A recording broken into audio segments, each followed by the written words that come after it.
लगभग 40 लाख साल पहले हमारे पूर्वज घने अफ्रीका के जंगल में रहते थे। वो पेड़ों पर रहने वाले फलों और फूलों पर डिपेंडेंट थे। आज के चिंपांजी जैसे जीव थे। वो कभी कभार ज़मीन पर उतरते थे। वो ज़्यादातर अपने चारों पैर हाथ का इस्तेमाल करते थे। धीरे धीरे टाइम के साथ अफ्रीका में एटमॉस्फेयर चेंज होने लगा।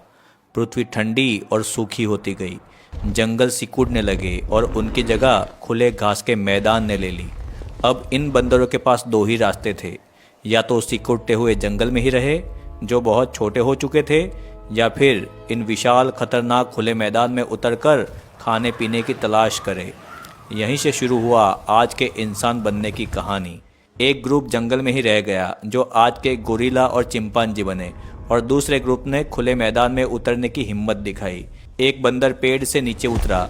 खुले मैदान में बड़े बड़े घास के अंदर चार पैरों पर झुककर चलने से घास के पार कुछ नज़र ही नहीं आता था। इसीलिए ज़िंदा रहने के लिए सीधा खड़ा होना बहुत ही ज़रूरी था, ताकि दूर दूर तक देखा जा सके और शिकारियों से भी खुद को बचाया जा सके।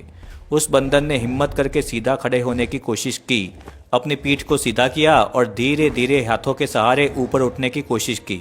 शुरुआत में तो वो लड़खड़ाया और हाथों से ज़मीन को छूकर बैलेंस बनाता रहा, लेकिन जब उसने थोड़ा सीधा होकर खड़ा होने की कोशिश की तो पूरा मैदान उसे दिखने लगा। उसने पूरी तरह अपनी पीठ सीधी कर ली, दोनों पैरों पर संतुलन बनाया और सीधा खड़ा हो गया। यही वो पल था जब बंदर से इंसान बनने की असली शुरुआत हुई। सीधा खड़ा होने से उसे दूर दूर तक दिखने लगा। बस इनको ही ऑस्ट्रालोपिथेकस कहा जाता है।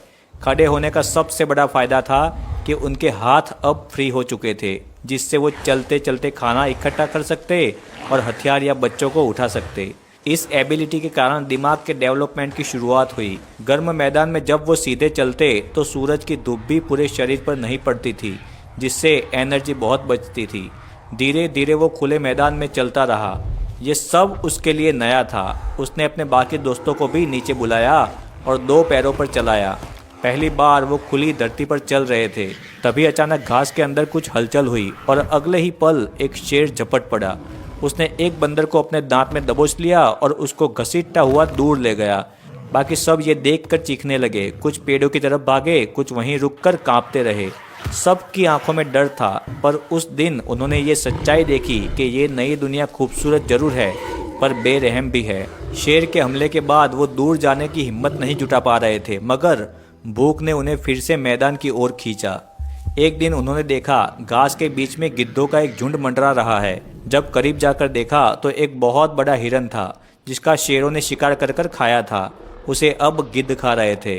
शरीर का ज़्यादातर हिस्सा खाया जा चुका था, पर कुछ मांस अभी बाकी था। वो धीरे धीरे पास गए और गिद्धों को भगाया। इधर उधर देखा कि कहीं शेर तो नहीं लौट रहा। डरते हुए उन्होंने पहली बार उस जानवर का बचा हुआ मांस पहले सूंघा और फिर खाया। वो स्वाद अलग था, पर उसमें ताकत थी। पहली बार उन्होंने महसूस किया कि ये खाना उन्हें ज़्यादा एनर्जी देता है और भूख भी लंबे समय तक नहीं लगती। यही उनकी नई चालाकी थी। वो अब सिर्फ डरने वाले जीव नहीं रहे, बल्कि मौका देखकर जीना सीख रहे थे। धीरे धीरे यही समझ उन्हें आगे चलकर शिकार करना सिखाने वाली थी। अभी तो वो एक टाइप के नेचर के क्लीनर जैसा काम कर रहे थे। वो ऐसे ही शिकार किए हुए जानवरों को ढूंढते और अपना पेट भरते।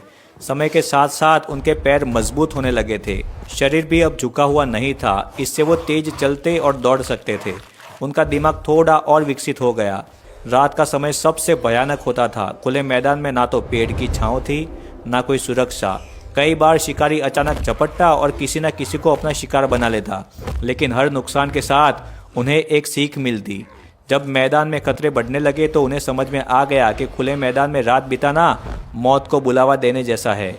एक रात जब बिजली चमकी तो उन्होंने देखा कि दूर पहाड़ों में कुछ गुफाएं हैं। तो वो झुंड उस गुफा तक पहुंच गए और उस गुफा के अंदर चले गए। अंदर अंधेरा था, पर बाहर की तरह जानलेवा खतरा नहीं था। धीरे धीरे उन्होंने महसूस किया कि गुफा उन्हें सुरक्षा देती है, बारिश, हवा और शिकारी जानवरों से भी बचाती है। अब रात को वो गुफा के अंदर चले गए। बच्चों को बीच में रखा और बड़े चारों तरफ थे। गुफा की दीवारें उन्हें छत दे रही थी और शायद पहली बार उन्होंने अपने घर जैसा महसूस किया होगा। सुबह हो चुकी थी। गुफा के ओपनिंग पर घास हिली, पर किसी ने ध्यान नहीं दिया क्योंकि सब लोग अभी तक सोए हुए थे। एक बड़ा अजगर चुपचाप अंदर घुस आया। गुफा के किनारे पर एक जवान नर गहरी नींद में लेटा था। अजगर ने अचानक बिजली की तरह झपट्टा मारा और कसकर उससे लिपट गया। नींद से अचानक जागे उस बंदर की चीख गुफा में गूंज उठी, इतनी तेज कि बाकी सब डर गए। बच्चे रोने लगे, कुछ ने तो पत्थर उठाए, पर अजगर की पकड़ बहुत मजबूत थी। कुछ ही सेकंड में उसकी सांसें रुक गई और अजगर उसे धीरे धीरे निगलने लगा। देखते देखते उसके शरीर का आखिरी हिस्सा अजगर के भीतर समा गया और फिर वो धीरे धीरे गुफा से बाहर चला गया। सब लोग सन्न रह गए थे, कोई कुछ नहीं बोल पा रहा था। गुफा में बस सिसकियों और सांसों की आवाज़ रह गई थी। सूरज की किरणें अब गुफा के अंदर आ रही थी। उसी दिन उन्होंने तय किया कि अब कभी कोई भी गुफा का दरवाज़ा खुला नहीं छोड़ेगा और बिना पहरे के कोई भी नहीं सोएगा। उस सुबह से सुरक्षा का पहला नियम शुरू हुआ। उन्होंने सीखा कि जिंदा रहने के लिए सिर्फ ताकत नहीं, सावधानी भी जरूरी है। एक दिन जब वो खुले मैदान में घूम रहे थे, तब उन्होंने देखा कि आसमान में बिजली गिरी और एक पेड़ जलने लगा। आग की लपटें देखकर सब लोग डर गए, लेकिन एक बंदर ने धीरे धीरे उसके पास जाने का डिसाइड किया। गर्म हवा ने उसके चेहरे को छुआ। वो थोड़ा और पास गया और उसने पाया कि उसके पास जाने से गर्मी लगती है। उस दिन उसने सीखा कि आग डरने की नहीं, समझने की चीज़ है। ऐसे ही कुछ ना कुछ सीखते सीखते दिन बीतते गए। उन्होंने पत्थरों से खेलना शुरू किया। शुरू में तो बस वो लोग पत्थरों को आपस में टकराते और आवाज़ें निकालते, लेकिन एक दिन जब दो पत्थर आपस में टकराए तो एक धारदार टुकड़ा टूट गया। उन्होंने देखा कि वो बहुत नुकीला है और मजबूत भी है। एक ने उस टुकड़े से फल को काटा। यही था पहला टूल। धीरे धीरे उन्होंने पत्थरों को जानबूझकर तोड़ना सीखा और उन्हें तेज बनाया। कुछ टाइम बाद वो शिकार किए गए जानवरों का मांस भी उसी नुकीले पत्थरों से काटने लगे थे। पत्थरों से जमीन को खोदने लगे थे। अब वो सिर्फ शिकारी नहीं थे, वो सोचने वाले जीव बन चुके थे। वो अकेले नहीं थे, वो ज्यादातर ग्रुप में रहने लगे। 5, 10 या 15 के ग्रुप में। हर किसी का काम था। कोई बच्चे की देखभाल करता, कोई खाने की तलाश में जाता या फिर कोई पहरा देता। वो समझ चुके थे कि साथ रहना ही उनकी सबसे बड़ी ताकत है। एक दिन झुंड मैदान के किनारे फल खोज रहा था कि अचानक शेर छलांग लगाकर बाहर आया और उसकी दहाड़ से सब कांप उठे। कुछ पीछे हटे और बच्चे डरकर चिल्लाने लगे। शेर ने झपट्टा मारा और एक मादा को गिरा दिया। पहले तो सब भागना चाहते थे, जैसे हमेशा करते थे, लेकिन इस बार कुछ अलग हुआ। झुंड के सबसे बड़े नर ने चीखते हुए पत्थर उठाया और पूरी ताकत से शेर की तरफ फेंका। पत्थर सीधा शेर के सिर से टकराया। शेर गुस्से में दहाड़ा और फिर उसकी तरफ बढ़ा, लेकिन अब वो अकेला नहीं था। बाकी सबने भी देखा और सबने बड़े बड़े नुकीले पत्थर उठाकर शेर पर फेंकना शुरू कर दिए। उन्होंने चारों तरफ से पत्थर फेंकना शुरू किए। कुछ पत्थर शेर को लगे और कुछ उसके पैर के पास गिरे। एक बड़ा पत्थर उसके चेहरे पर जा लगा और वो पीछे हटने लगा, पर झुंड अब रुका नहीं। थोड़ी देर की लड़ाई के बाद वो जमीन पर गिर पड़ा। वो छटपटाया, फिर शांत हो गया। कुछ पल के लिए सब लोग सन्न रह चुके थे, क्योंकि उन्हें यकीन नहीं हुआ कि उन्होंने इतने बड़े शिकारी को हरा दिया है। फिर धीरे धीरे सब एक दूसरे की तरफ देखने लगे। वो दिन उनके जीवन का एक नया मोड़ था। उस दिन उन्होंने समझा कि ताकत अकेलेपन में नहीं, एकता में होती है। अगर वो साथ रहे तो किसी भी शिकारी से लड़ सकते हैं। उस दिन शाम को जब सूरज डूबा तो झुंड गुफा के बाहर बैठा था। आसमान लाल था, हवा में शांति थी। बच्चे खेल रहे थे और बड़े पत्थर के पास बैठे जैसे किसी जीत का जश्न मना रहे हो। वो पहला दिन था जब उन्होंने अपने डर को हराया था। पहली बार किसी शिकारी से भागे नहीं, बल्कि उसका सामना किया और उसे मार गिराया।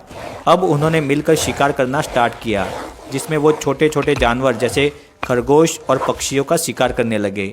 एक देखता, दूसरा पत्थर फेंकता और तीसरा पकड़ लेता। हर बार जब कोई सफल होता तो पूरा ग्रुप खुश हो जाता। रात को वो गुफा के अंदर बिताते, जिसके ओपनिंग को वो पत्थरों से बंद कर देते थे ताकि कोई शिकारी अंदर ना आ सके। उन्होंने कुछ आवाज़ें तय की, एक खतरे के लिए, एक खाने के लिए और एक बुलाने के लिए। यही आवाज़ें आगे चलकर भाषा की पहली सीढ़ी बनने वाली थी। गुफाओं की दीवारों पर उन्होंने अपने हाथों के निशान बनाए। शायद वो बस खेल रहे थे या याद रखने की कोशिश कर रहे थे। किसी ने अपने हाथ की हथेली मिट्टी में डुबोई और दीवार पर छाप छोड़ी, जैसे कहना चाहता हो, मैं यहाँ था। ये था पहला सिंबल। कभी रात को वो आसमान की तरफ तारों को चमकते हुए देखते।